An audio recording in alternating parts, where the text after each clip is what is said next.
পশ্চিমবঙ্গে 70% মানুষই ইন্টারনেট ব্যবহার করে, কিন্তু ইন্টারনেটের যদি সঠিক ব্যবহার না জানেন তাহলে বিপদে পড়বেন আপনি। এখন ইন্টারনেটের সঠিক ব্যবহার বা নিরাপদ ব্যবহার আপনি কীভাবে জানবেন? তার জন্য আপনার প্রথম দরকার যেটা, যে আপনি মোবাইল কিংবা কম্পিউটার যখন ব্যবহার করছেন, অবশ্যই আপনার মোবাইল বা কম্পিউটারের যে ইমেলের পাসওয়ার্ডটি দেন ওটা অবশ্যই স্ট্রং দিতে হবে। মানে কি, আপনারা সাধারণত একটাই করে থাকেন, মোবাইলে পাসওয়ার্ড দিয়ে দেন আপনার ফোন নাম্বার কিংবা আপনার ডেট অফ বার্থ। তো এটা একটা কমন সিমটমস বা কমন সিনারিও আমরা দেখেছি। তো তাই যারা যখন যে কোনো জায়গায় পাসওয়ার্ড দেবেন, সেই পাসওয়ার্ডটা যেন স্ট্রং হয়। কীরকম, সাপোজ আপনি নাম দেবেন বা স্ট্রং যে পাসওয়ার্ড দেবেন সেটা হচ্ছে XYZ@1234, এই টাইপের, মানে আলফা নিউমেরিক বলা হয় এগুলোকে। প্রথম কয়েকটা লেটার থাকবে, তারপরে কিছু স্পেশাল ক্যারেক্টার থাকবে। স্পেশাল ক্যারেক্টার মানে আপনাকে বলি হ্যাশ, এক্সক্লেমেটরি সাইন, এই সাইনগুলো থাকবে, তারপরে নিউমেরিক নাম্বার থাকবে। এবং যখন এ থেকে জেড দেবেন ওগুলো কিছু বড় বা কিছু ছোট হাতের দেবেন।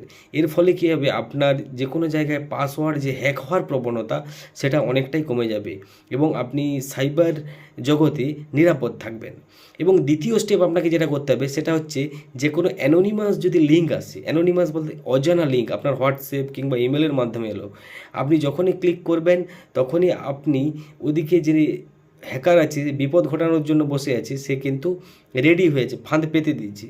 তাই আপনারা যে কোনো অজানা লিঙ্কে একদম ক্লিক করবেন না। 2 নম্বর হলো আমাদের বিষয়। 3 নম্বর বিষয়টা হচ্ছে, অবশ্যই কোনো ওটিপি বা পাসওয়ার্ড কারোর সঙ্গে শেয়ার করবেন না।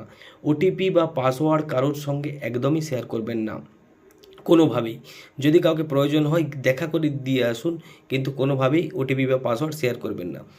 তৃতীয়, চতুর্থ আমি বলছি যেটা, যে আপনারা অবশ্যই যে কোনো পাবলিক যে ওয়াইফাই আছে সেখানে জয়েন করবেন না। পাবলিক ওয়াইফাইতে যখনই জয়েন করবেন সঙ্গে সঙ্গে আপনার সিস্টেমের যে আইপি অ্যাড্রেস এগুলো শেয়ার হয়ে যাবে, এর ফলে সমস্যা হবে।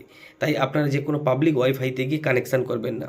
এবং পঞ্চম যে পার্ট সেটা হচ্ছে, অবশ্যই আপনি মোবাইলে অ্যান্টিভাইরাস ব্যবহার করবেন এবং ফোনকে নির্দিষ্ট টাইম অন্তর অন্তর আপডেট করবেন।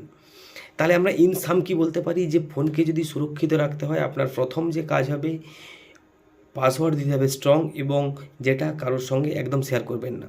দ্বিতীয় যে পার্টটা থাকবে সেটা হচ্ছে অ্যান্টিভাইরাস ব্যবহার করুন। তৃতীয় যে পার্টটা থাকবে সেটা হচ্ছে পাবলিক ওয়াইফাই একদম ব্যবহার করবেন না।